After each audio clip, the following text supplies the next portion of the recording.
Hello friends எல்லோரும் எப்படி இருக்கீங்க?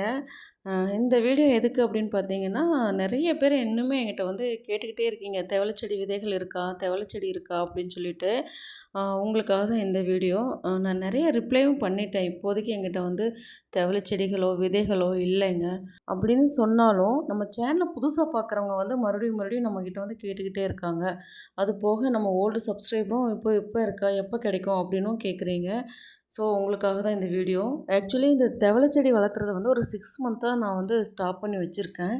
இன்னும் கூட ஒரு 2, 3 மந்த்ஸ் வந்து நான் ஸ்டாப் பண்ணி தான் வச்சுருக்க போகிறேன். ஜூன், ஜூலைலேருந்து தான் மறுபடியும் ஸ்டார்ட் பண்ணலான்ட்டு வெயிட் பண்ணிகிட்ருக்கேன். சில முக்கியமான வேலைகள் இருக்கிறதுனால இந்த தெவலச்செடி வளர்த்துறதுல ஒரு தொய்வு ஏற்பட்டிருக்கு. ஸோ தெவல செடிகளோ, விதைகளோ இப்போதைக்கு நம்மக்கிட்ட இல்ல அப்படிங்கிறத உங்களுக்கு நான் சொல்லிக்கிறேன். நம்ம சப்ஸ்கிரைபர் சில பேர் சொன்னாங்க. சில யூடியூபர்ஸ்லாம் வந்து தெவலை விதைகளும், செடிகளும் இப்போதைக்கும் குடுத்துட்ருக்காங்க அப்படிங்கிற மாரி சொல்லிட்டுருந்தாங்க. யூடியூப்பில் தெவல செடி அப்படின்னு நீங்க டைப் பண்ணாவே யாரெல்லாம் சேல் பண்ணுறாங்களோ அவங்களுடைய வீடியோஸ் எல்லாமே உங்களுக்கு வந்துரும். நீங்க செக் பண்ணி பார்த்து வாங்கிக்கோங்க. இந்த வீடியோ எப்போ எடுத்தது அப்படின்னு ஒரு டவுட் உங்களுக்கு வரலாம். லாஸ்ட்டாக அவங்க எல்லாருக்குமே நான் சீட்ஸ் ஷேர் பண்ணேன் இல்லைங்களா? அப்போ எடுத்த வீடியோ தான் இது. இவ்வளோ சீட்ஸ் வச்சுட்டு ஏன் இல்லைன்னு சொல்கிறீங்க அப்படிங்கிற மாதிரி யாரும் கேட்டுடாதீங்க. அதனால தான் உங்களுக்கு முன்னாடியே இந்த விளக்கம் சொல்லிடுறேன். தெவல செடியை வளர்த்துறது, அதோட சீட்ஸ் நல்லா மெச்சூர்ட் ஆகி அதை கலெக்ட் பண்ணுறது அவ்வளோ சாதாரணமான விஷயம்லாம் கிடையாது.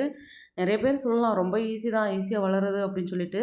மேபி இந்த கோயம்புத்தூர் சுற்று வட்டாரம் எல்லாமே நல்லா வளரும். அதை தாண்டி வெயில் இருக்கக்கூடிய ஏரியாலாம் வளருமான்னு சொல்கிறதெல்லாம் கொஞ்சம் கஷ்டம்.